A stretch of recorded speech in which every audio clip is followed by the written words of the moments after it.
You're listening to a mini episode of the Practical Permaculture podcast with Joe and Elise.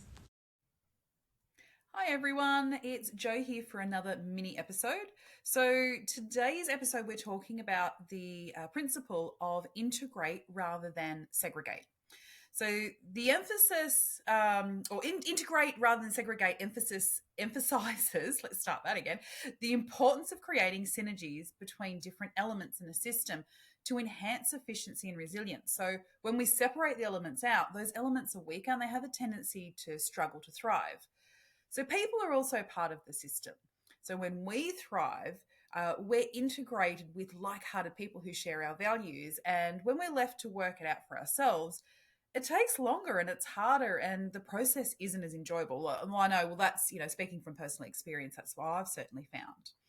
And look, I could share loads of examples, but look, I have a handful that I think most people can relate to. So let's go through. We've got 8 examples, including what their benefits are of integration rather than segregation. So, number one is guild planting. So, this is where in a garden you're planting a variety of plants together that benefit each other, such as the classic, say, Three Sisters. So, a combination of corn, beans, and squash. The corn provides a structure for the beans to climb. The beans fix nitrogen in the soil, and the squash spreads across the ground and suppresses weeds and acts as a living mulch, so it conserves moisture. So the benefit is that this integration creates a balanced ecosystem where each plant supports the other, leading to healthier crops and a more productive garden. And those guilds can be used not just, with vegetables, they can be used in any system at all. So you're looking at any plants that are going to help and support either a main plant or a number of other plants as well. And number two, a little bit similar, it's dense multi species planting. So this is and I'm going to say it wrong, Miyawaki method. So it's basically an afforestation technique developed by the Japanese botanist Akira Miyawaki, and it focuses on creating a dense and biodiverse native plant forest in a really short time frame. So, by planting a mix of native species closely together, the method accelerates natural forest growth and it results in a really resilient and self-sustaining ecosystem. And when done this as a forest, this can happen then within 20 to 30 years as opposed to hundreds of years. And you're probably thinking, well, that's great, but what can I really be doing in my own backyard? Well, you actually don't need a lot of room. You can plant a tiny forest just about anywhere. And you can do that using the Miyawaki method. So it's spelled Miyawaki if you want to Google that. You can also check out Kelly and Anna's episode. So it was season 1, episode 4. They did a tiny forest on their property in Cardiff in New South Wales, and it is absolutely going gangbusters. So check that one out. Third example I've got is integrated pest management. So an example of this is encouraging beneficial insects like ladybirds, lacewings, and that's by planting flowers that they inhabit and they like, such as marigolds or calendula throughout the garden. And you're planting those plants that are going to bring in the insects that help control pests like aphids, and you don't then need to be using any chemical interventions. So the benefit of this is pretty obvious, but it really integrates natural pest control into the ecosystem, and it reduces the need for segregated chemical-based pest management practices. So, think about, polyculture instead of monoculture. Number 4 is animals in the system, so utilizing animals. And I think most people get a pretty good understanding. So when we talk about animals, think even small scale backyard, allowing chickens to roam in a controlled way through the garden. If you let your chickens at your garden, you won't have a garden. But you want to keep them in a way that they can eat the insects and the weeds, maybe leftover crops. They can turn some garden beds over, and in return, they provide natural fertilizer. Obviously through their droppings, and like I said, they turn the soil over that top layer of soil without digging too deep. They're not tilling it as such, and so they're absolutely fantastic. I love ducks in the garden. I integrate our chickens, but I also integrate our ducks a lot more now. They are great slug and snail seekers. They are just straight on it. And look, they're easy on the plants as well. You do need to protect young seedlings because as much as they are great little helpers, everyone loves tender little seedlings. So you need to protect those. But look, once they're, a little bit bigger, then the ducks really don't take that much interest in them.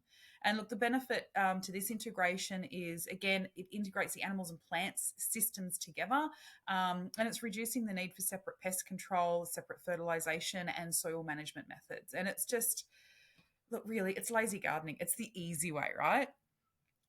Number 5 is one that I haven't done, but I think it's a really good example of integration. It's aquaponics, so having an aquaponics system which combines fish farming, so aquaculture, with hydroponic plant growing in one integrated system. So the fish waste provides nutrients for the plants, and the plants help filter and clean the water for the fish, which is then recirculated back into the fish tanks. And the benefit of this is that the integration creates a closed loop system that's highly efficient in terms of resource use, requiring less water and fertilizer than traditional farming methods. You do also then have to balance that with the amount of power that it takes to be utilizing those pumps and making sure that you've got backup methods so that your pumps don't fail. So again, that's about the design process of what would work for you, but it is a great little closed loop system for a lot of people, and it can be done in a relatively small space. Number 6 is a really cool one. Again, I haven't done this one, but I really would like to at some stage, is a living fence. So planting hedgerows or shrubs as natural boundaries around a property or a garden instead of erecting conventional fence. And look, the living fences are awesome because they provide habitat for wildlife. They create windbreaks. They can produce fruits, nuts, or timber, so you can coppice them. You can do anything with them. So it really is another resource for your garden, just as opposed to, say, a standard fence. And really, the benefits by integrating fencing with productive plants, the system provides multiple functions beyond really just creating that boundary. It supports biodiversity, enhances the landscape, so it can be absolutely gorgeous depending on what you use. And again, you can use anything that's edible there as well, either for you or for the wildlife. Number 7 is community gardens. So an example of neighbours coming together to establish a community garden where everyone can contribute to the planting, the planning, the maintenance, the harvest, all the jobs that need to be done. And the garden not only then provides, say, fresh produce, but also fosters a sense of community and that shared responsibility and mutual support. So I think that, community gardens, are just so integral to so many different communities. And the benefit is obviously, it integrates people with the land and with each other. So again, we're talking about those like-hearted people. So people that share your values. It creates those social bonds. It also helps to create food security, and you can share skills and share knowledge. Another good one, number 8, is time banking. Now, time banking, think about like a local community sets up a time bank where members can trade services and skills using time as currency. So, for example, 1 hour of babysitting can be exchanged for 1 hour of gardening or 1 hour of tutoring or 1 hour of cooking. So this system is awesome because it values all contributions equally and encourages community members to share their talents. So instead of saying, if you need your house cleaned every week, it's like, okay, well, you can come in and do 2 hours of cleaning for me. I'll do, 2 hours of cooking for you, something like that. Look, the benefits are, there's so many, but it fosters cooperation, it builds social capital, it strengthens local economy by encouraging mutual aid and reducing resilience on money. But I also think too, it allows you to be able to tap into some amazing people that you wouldn't otherwise have gotten a chance to know or really understand what their skills and their contributions are. So I think that's a really beautiful thing to do. And number 9 is skill sharing workshops. So this is where, say, community members organise regular skill share workshops where people can teach each other practical skills. Things like, as I mentioned before, like with the time banking with cooking. You could teach cooking and then someone can teach you carpentry. You could teach someone about permaculture gardening or permaculture design, and they can teach you how to sew.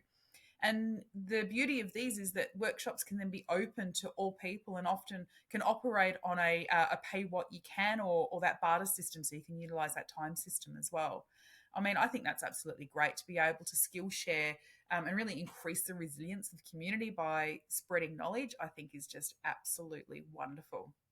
Look, I love efficiency, so integration's always been something that I've strived for, and we're always finding new ways to integrate our current methods together, or when we introduce, a new process or something new into our lives, and we're always looking at how do we integrate that so that it gives us the absolute best outcome for the minimal effort and input required.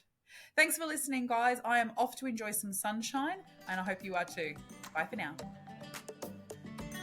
Thanks for listening to the Practical Permaculture podcast. Jump onto our Facebook group to keep the chat going and to look for any resources that we mentioned on today's show. Look in the show notes. And if you enjoyed today's episode, then please give us a like, a review, and share with your friends. And if you didn't, then that's okay. We're sure you'll find the right podcast for you.